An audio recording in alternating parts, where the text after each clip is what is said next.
Jetpur pipeline project સામે પોરબંદરમાં પ્રચંડ વિરોધ જોવા મળી રહ્યો છે। ઉદ્યોગોનો કચરો પોરબંદરના દરિયામાં ન ઠાલવવા પ્રબળ માંગ ઉઠી છે। પોરબંદરના લોકોનો પ્રોજેક્ટ લઈને સરકાર સામે ભારે આક્રોશ। સરકાર ડીપ સી પાઇપલાઇન પ્રોજેક્ટ રદ કરે તેવી લોકોની માંગ છે। પ્રદૂષિત પાણી શુદ્ધ કરી ઉદ્યોગો ફરી યુઝ કરે તેવી પણ પ્રબળ માંગ ઉઠી છે। પ્રદૂષિત પાણીથી દરિયાઈ જીવ અને માછીમારી ઉદ્યોગને ખૂબ જ મોટો ખતરો છે। પોરબંદરમાં સ્થાનિકોએ દૂષિત પાણીની વિચિત્ર અંતિમ યાત્રા કાઢી। 1100 દિવસથી પોરબંદરના લોકો કરે છે આ પ્રોજેક્ટનો વિરોધ। અનેક રજૂઆતો કરવા છતાં નિવેડો ન આવતા મહારેલી કાઢવામાં આવી હતી। સરકારના ડીપ સી પાઇપલાઇન પ્રોજેક્ટનો સખત વિરોધ થઈ રહ્યો છે। પ્રોજેક્ટના વિરોધમાં રાજ્ય કેન્દ્ર સરકાર સુધી થઈ છે રજૂઆત। વોર્ડ નંબર 6-7ના માછીમાર ભાઈઓ અને બહેનોનો જેતપુર મુદ્દે ઉગ્ર વિરોધ છે। જેતપુર સાડી ઉદ્યોગનું ગંદુ પાણી દરિયામાં ન ઠાલવવા અનેકવાર લોકોએ માંગ કરી છે। નિરાકરણ નહીં આવે ત્યાં સુધી સ્થાનિકો લડત ચાલુ રાખશે। મારું નામ વિશાલ બડેજા, કામ પોરબંદર। જેતપુરથી ગટરની વ્યવસ્થા મતલબ કે પાઇપલાઇનની વ્યવસ્થા સરકાર કરે છે એ સરકારને વિરોધ હું કરું છું કે આ પાઇપલાઇનની વ્યવસ્થા અહીં પોરબંદરમાં ન રાખો, એના કરતાં તમારે ત્યાં જ કંઈક બીજી વ્યવસ્થા કરીને તમારે ત્યાં જ અંદર જ રાખો।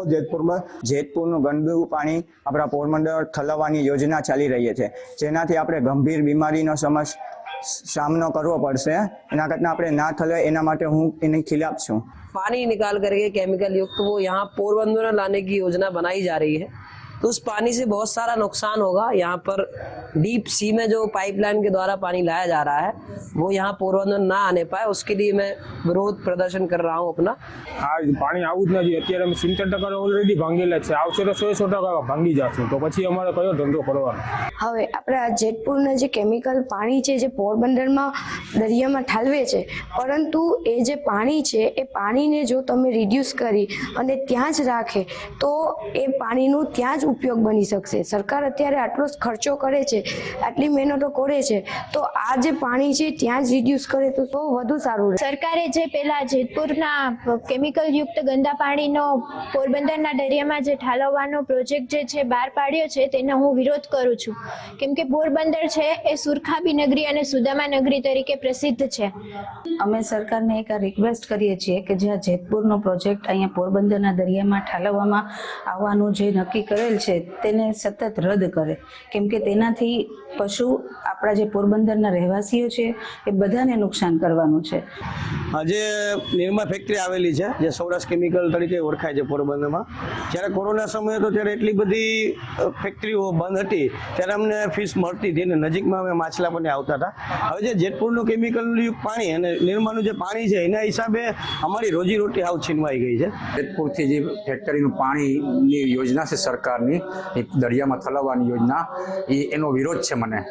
જેથી કરીને દરિયામાં અગર પાણી ઠલવશે તો દરિયાની ઉદ્યોગ આખો ઠપ થઈ જશે અને પાણીને જ્યાં જેતપુરથી લાઈન જમીનમાં આવે છે ત્યાં બધાને પાણી ખરાબ નીકળે છે અને બધાને કેન્સર ના થવા લાગ્યા છે। તો અહીં પોરબંદરમાં આવશે તો પોરબંદરમાં બધાને કેન્સર ના અંતે બધું થાય છે। સ્વચ્છ ભારત અભિયાન સરકારે જે ચલાવ્યું છે તો એ જે જેતપુરનું જે કેમિકલવાળું પાણી છે એ અહીંયા પોરબંદરના દરિયામાં ન નાખવા એવી વિનંતી છે, કેમ કે જેતપુરના લોકો પણ એનાથી ત્રાસી ગયા છે, જેને લીધે ભયંકર રોગો અને શું કહેવાય ત્યાંનું જનજીવન પણ ખોરવાઈ ગયું છે। તો એવું આપણે પોરબંદરના દરિયામાં ન થાય એવી વિનંતી છે। એ પાણી છોડવામાં આવશે તો સ્કિનની પ્રોબ્લેમ થશે અને કેટલાક બીમારીના રોગ આપણે સહન કરવા પડશે, એના માટે હું વિરોધી છું।